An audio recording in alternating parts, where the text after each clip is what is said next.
Мектебimiz mına Sadır Nurkocaevich biylike kelgenden berke bizdin ayıldagı kuruluş işleri jana жаңылыктар.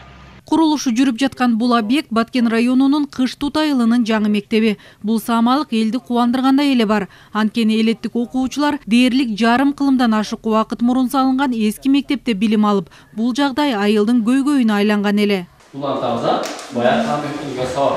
Мадина Баймурзаева Кыштут орто мектебинде билим алат. Анын айтымында мектеби эски болгондуктан окуу бөлмөлөрү кышкысын суук болуп, жаан жааган учурда чатырынан тамчы өтөт. Мунун кесепетинен сабактар үзгүлтүккө учурап, билим алууда мүчүлүштүктөр дала эле болуп турат. Азыр эми айылда жаңы заманбап билим уясынын курулушу башталып, окуучулардын көптөн күткөн мүдөөсү ишке ашып отурат.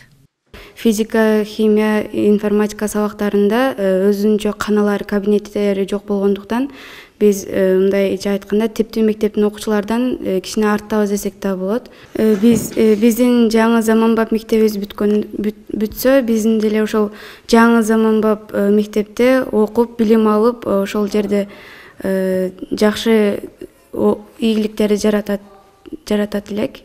Кыштут айылдык мектеби 1968 жылы элдик аш арыкмасы менен курулган. Мына ошол убактан бери бир да жолу капиталдык оңдоп түзөөдөн өткөн эмес. Акыры авариялык абалга кептелип, өзгөчө кырдаалдар министрлиги тарабынан бир канча жолу окуу процессин токтотуу боюнча корутунду чыккан. Ошондон тартып айылдыктардын мектеп маселеси боюнча кайрылбаган жери калган эмес. Быйыл гана бул жагдай оң жагына чечилип, жаңы билим уясынын курулушу башталган.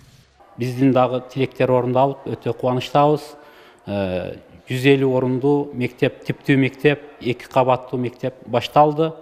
Азыркы мезгилде спорт залдын фундаменти аягына чыгып жатат. Эми мектептин фундаментини эрте бүрүскүн баштайбыз. Мына ушул азыркы мезгилде эмгектенип жаткан аткаруу бийлигиндеги биздин президентибиз Садыр Нуркожоевичке дагы өтө айлеле мектептеги коллектив өтө ыраазы. Себеби дегенде биздин тилек орундалып, типтүү мектепте биз дагы насип этсе эмгектенебиз деген үмүтүбүз ишке ашат деген тилекте турабыз. Буюрса бул эми типовой мектеп болот, Кудай кааласа. Спорт зал болот. Балдар бул коңшу айылдарга барып, спорт залдарга барып ойношуп, ушакта барып келчү да коңшу айылдарга.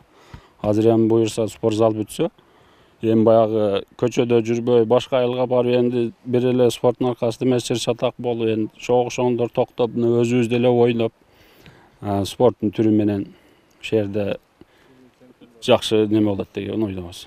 Эл мүдөөсүн орундаткан бул өңдүү саамалыктар өлкө башчысынын жеке демилгеси жана көзөмөлү менен Баткен облусуна өзгөчө көңүл бурулганы жанданды дешет элеттиктер. Алсак Кыштут айылында быйыл инфратүзүмдү жакшыртуу үчүн да бир топ аракеттер колго алынган. Атап айтканда айылдын 1 чакырым ички жолуна асфальт төшөлүп, кечки жарыктандыруулар да коюлган. Насип буйруп, туз буйруп, мана быйыл кызыл биздин Кыштут айылы үчүн өтө жакшы жылдардан болду да. Мына Кудай кааласа мектебибиз салынып, пайдаланууга алына баштады, алынып атат. Айылыбызга ФАП жаңыдан салынып атат.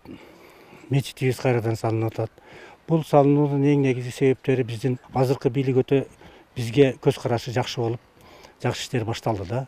1,5 миңден ашуун калкы бар Кыштут айылына инвестиция тартуу аракети да жакшы жолго коюлууда. Буга мисал ички инвестордун жардамы менен 5 каскадтан турган Чакан КЭСтин 1-чи каскаты бүтүп ишке берилген. Ал эми тышкы инвесторлордун колдоосу менен калктын саламаттыгына кам көрүлүп, ФАП курулган. Нурказ Абдрахманова, Максатбек Акылбеков, Бактыбек Нышанбай уулу, Ала Тоо 24, Баткен облусу.